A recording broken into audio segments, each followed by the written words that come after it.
Hello everybody. Today what I want to do is I want to put a video inside of this TV inside Blender. And so this is what it would look like.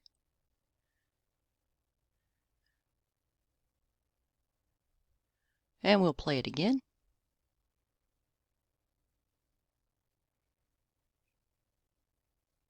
And just because everybody's got to love puppies, we'll play it again.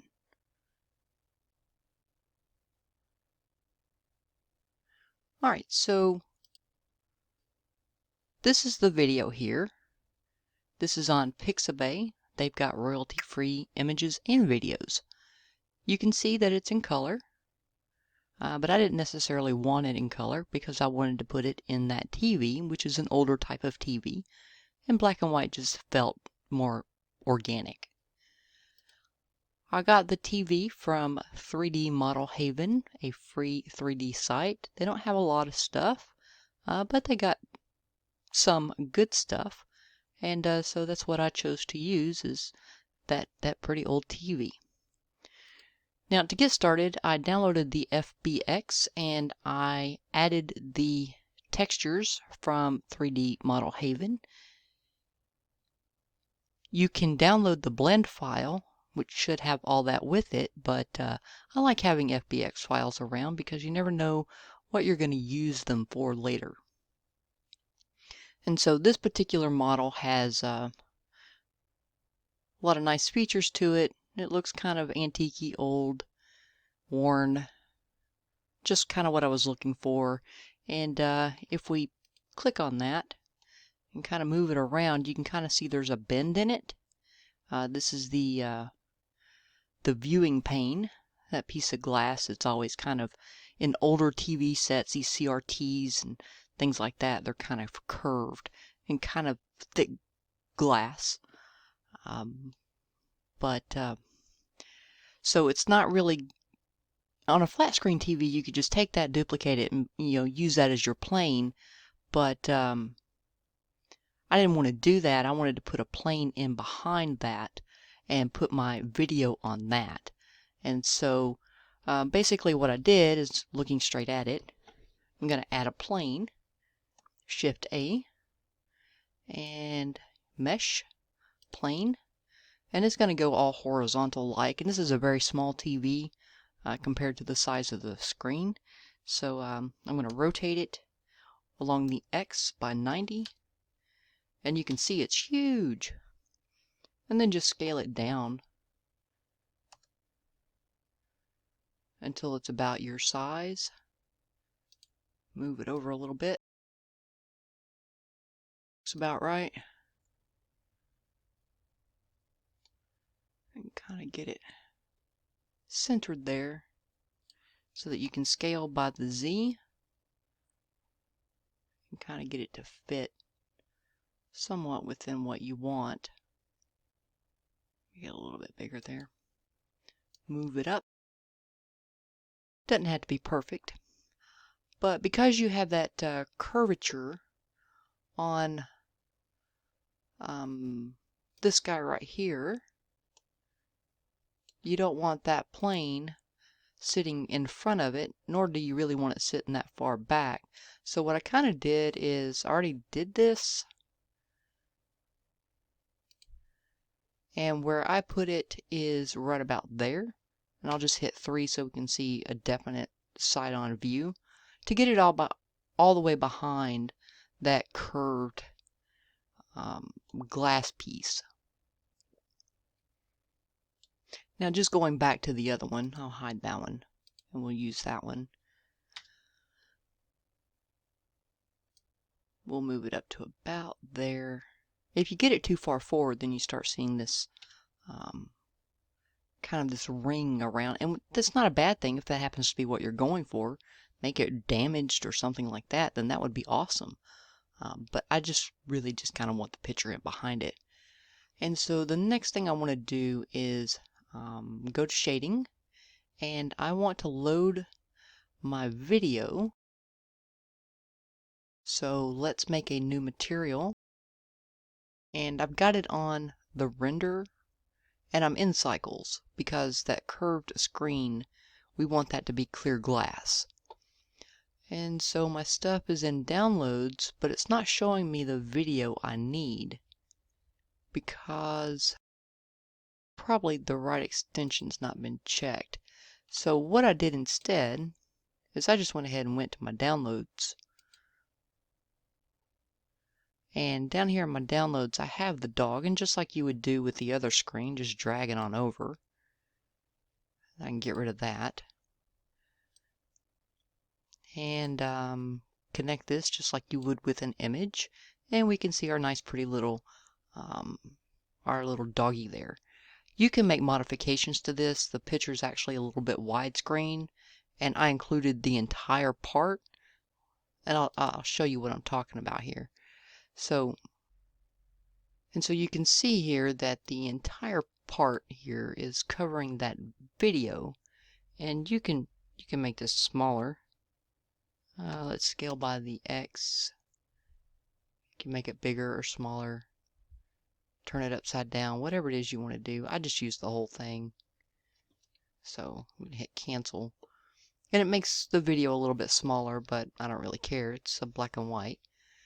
And so now that we've got that, and you can play it. And just for kicks, do that Control-T thing and make sure we're on UV so that we're not having, that what we selected in the UV editing is what is going to be displayed. And we can play it and it's going to be really super slow, but you can see it's actually going, which is super cute. The other thing is this video, according to where we got it from, it says it's 6 seconds. But if you go into the properties, because you're going to need to do this anyway, you can see that it's 30 frames per second and it's only 5 seconds. So 30 frames for 5 seconds is 150 frames versus the 180 frames that you might want to choose anyway, which is what I did. So in the layout, I used 180 frames, and then because this particular video is 30 frames per second, I wanted to match that.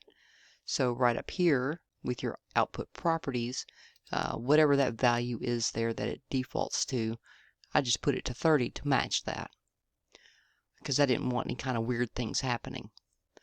And so we have our little video inside of our TV, and because I'm going to go ahead and do the 180 frames, then here this always defaults to 100, so make sure that that's 180. And I always check the cyclic and the auto refresh just to make me feel better, and I'm using Filmic Log, but we're not black and white yet. So one of the things we can do, let's move these over, is go through and add Shift A, nope, not shader, color, hue, saturation, and I just want it pure black and white. So just take that saturation all the way down to 0, and presto, black and white doggies. And then from there, let's go ahead and do this since we no longer need that part. Let's go ahead and select this, and we'll see what we did there. This particular screen has some normal map issues, which is another one of the reasons why you don't want to copy that. You can always turn the normal map off or whatever, but I just used a transparent shader and a glass BSDF. I don't even think you need that. Might actually speed up your render a little bit, but it's a transparent BSDF at maximum white, and then your glass BSDF, take that to maximum white, and I just mixed them at 50%. Just play around with it, see what you like. And then in, not those, object properties, we did our 180 here, we did our 180 on the plane, and then our 30 frames per second. In our output, we've got your folder or file that you want to put it into. You can do that, or you can just make a file name out of it. It's up to you. And then we're doing, in the drop down menu right here, FFmpeg video. And under encoding, I'm doing MPEG-4 because I really like MPEG-4. You can change some of the settings here. That's completely up to you. I just used a gray background. I was going to do a whole room, but when I started doing the room the first time around, right about the time I added the TV, the normal map blocked it up, and I was like, that's not really what I'm after anyway, so I just did the TV with the gray background. And